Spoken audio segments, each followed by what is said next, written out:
Delilik. Dijital sirkte hayatta kalmanın bir bedeli mi yoksa bir kalkan mı? Aylardır Kinger'ı sadece böcek koleksiyonu yapan, yastık kaleler inşa eden o eksantrik, yaşlı karakter olarak izledik. Ama 7. bölüm finalinde bir şeyler oldu. Hatırlıyor musunuz? Karanlıkta herkes korkarken o sakindi. Karanlığa ihtiyaç duymadan görebiliyordu. Dostlarım, asıl hikayesine hoş geldiniz.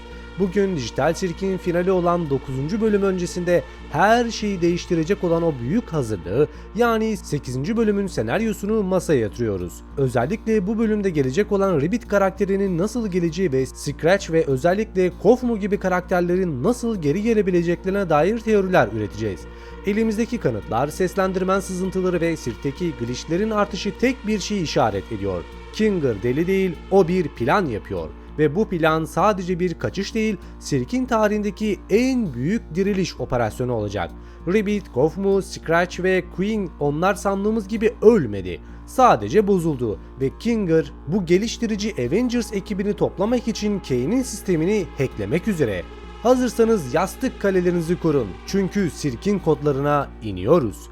Videoya başlamadan önce bu emeğimin karşılığı için videoyu beğenmeyi, kanalıma abone olmayı, teoriler için Instagram'dan veyahut da yorumlardan teorilerini bana ulaştırabilirsin. Özellikle katıl üyesi olarak bu kanala hem maddi destek verebilir, videolara daha erken erişim elde edebilir ve en önemlisi Overlordlar olarak bu kanalda yerini alabilirsin. Lafı fazla uzatmadan ben asıl hikayesinden Masalcı Dede kanalıma ve videoma hoş geldiniz. Hikayemiz tam olarak 8. bölümün kaotik atmosferinde başlıyor. Sirk'in yapay zeka yöneticisi Kane artık eskisi gibi değil. Fark ettiniz mi bilmiyorum ama son bölümlerde giderek daha fazla glitch veriyor. Hataları artıyor. NPC'leri karıştırıyor. Pomni'nin ismini bile bazen yanlış telaffuz ediyor. Sirk istikrarsızlaşıyor. Çoğu karakter Pomni, Ragata, Jax bunun bir tehlike, kıyametin habercisi olarak görüyor ama biri hariç. Kinger. Kinger 7. bölümde gördüğümüz o rasyonel zihin yapısıyla bu hataların birer güvenlik açığı olduğunu fark ediyor. O anlıyor ki bu sirk fiziksel bir yer değil, bir yazılım ve bizler de birer kod satırıyız. Peki bir kod bozulursa ne olur? Silinir mi? Hayır, soyutlanır. Veri hala oradadır. Sadece erişilemez ve bozuktur. İşte 8. bölümün ana çatışması burada başlıyor. Kane sirki bir arada tutmak için çırpınırken ve işlemci gücünü haritayı düzeltmeye çalışırken Kinger arka kapıdan yani backdoor sisteme sızıyor. Amacı basit ama imkansız görünen bir şey. Mahzene inmek. Yani soyutlananların atıldığı o karanlık çukura. Çünkü orada çıkış biletini elinde tutan eski dostları yatıyor. Peki bu karakterleri geri döneceğini nereden çıkartıyorsunuz dediğinizi duyar gibiyim. Sadece hikaye anlatmıyoruz, kanıtlarla konuşuyoruz. İnterneti sallayan en büyük kanıt Ribbit. Gossipworks ve ekibi Ribbit karakteri için Ski Bennett'li ile anlaştı. Şimdi mantıklı düşünelim. Eğer Ribbit sadece Kinger'ın geçmişini gösteren 3 saniyelik bir flashback sahnesinde görünecek olsaydı, prodüksiyon ekibi neden sektörün bilinen profesyonel bir seslendirmeniyle anlaşsın? Neden ona tam bir karakter profili çıkartsın? Bu durum Ribbit'in 8. bölümde sadece bir ana olarak değil, kanlı canlı konuşan ve hikayeye yön veren bir karakter olarak döneceğinin en büyük kanıtı. Kinger, Kane'in veri tabanındaki geri dönüşüm kutusunu açtığında ilk kurtaracağı kişi muhtemelen Ribbit ve tabii ki de karısı Queen'dir. Neden Ribbit? Teorilere göre Ribbit, C ve N şirketinin sirkin fizik motorunun sorumlusu ve geliştiricisiydi. Onun bilgisi olmadan karakterlerimizin gerçek dünyaya geçiş yaparken dijital formdan çıkmaları imkansız. Ribbit, Kinger'ın ekibinin ilk parçası. Peki Able aslında kim? Scratch teorisi. Ekip sadece Ribbit'le sınırlı değil arkadaşlar. Gelin biraz daha derinlere inelim. 7. bölümde arka planda gördüğümüz o ürkütücü mankeni hatırlıyor musunuz? Adı Able'dı. İnternette dolaşan ve benim de kesinlikle katıldığım Able Scratch teorisine göre Kane sirkte soyutlanan ilk karakter olan Scratch'in zihnini ve anılarını bu mankene hapsetti. Neden mi? Çünkü Scratch hasta sıfırdı.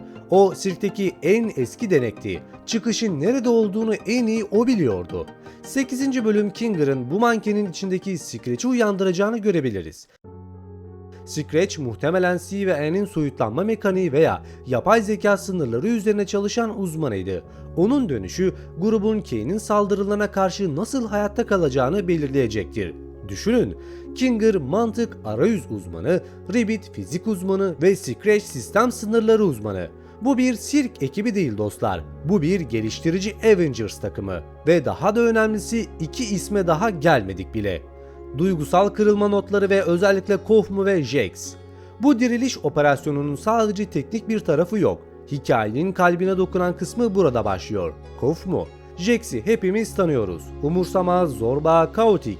Ama Jax'in bu toksit zırhının altında yatan travmanın tek dostu Kofmu'nun soyutlanması olduğunu da biliyoruz. Eğer Kinger Kofmu'nun kodlarını onarıp onu geri getirirse ne olur? Bu Jax'in karakter gelişimindeki en büyük kırılma noktası olacaktır. Kofmu'nun dönüşü Jax'i o nihilist tavrından çıkartıp Kinger'ın kaçış planına sadık kalmasını sağlayacak tek şey. Kofmu ekibinin mizah ve NPC etkileşimi uzmanı olarak Kane'in dikkatini dağıtmak için gereken kaos kodlarını yazabilir. Ve tabii ki de Queen ve Büyük Pek yani yama teorisi.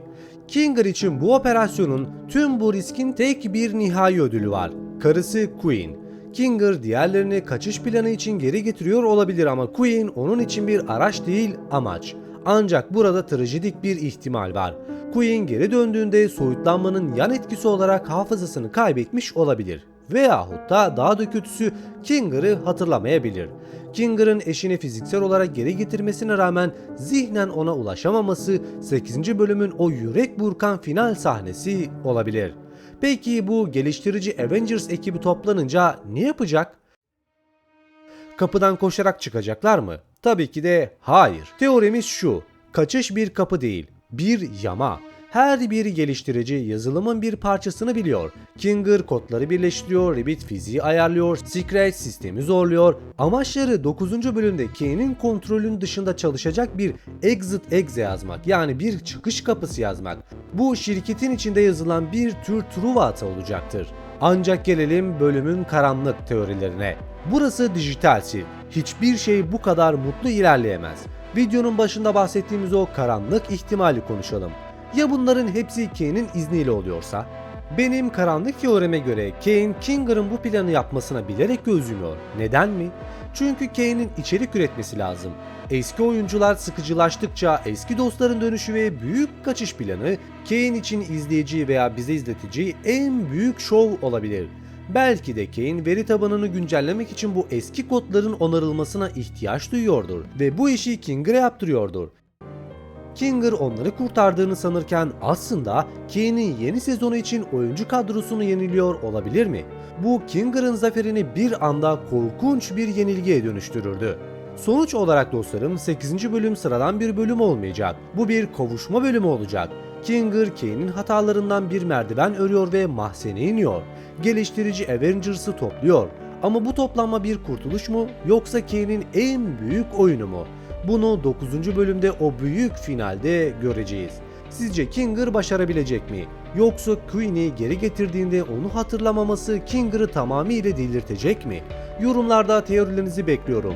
Bu tarz derin analizlerin devamı için de abone olmayı ve glitchlere dikkat etmeyi unutmayın. Bu arada videoyu beğenmeyi, kanalıma abone olmayı, teorilerini yorumlarınızda belirtmeyi de unutmayın diyerekten, katıl üyesi olan üyelerime de canı gönülden teşekkürler diyerekten başka bir videoda görüşmek üzere. Kendinize çok iyi bakın, hoşça kalın.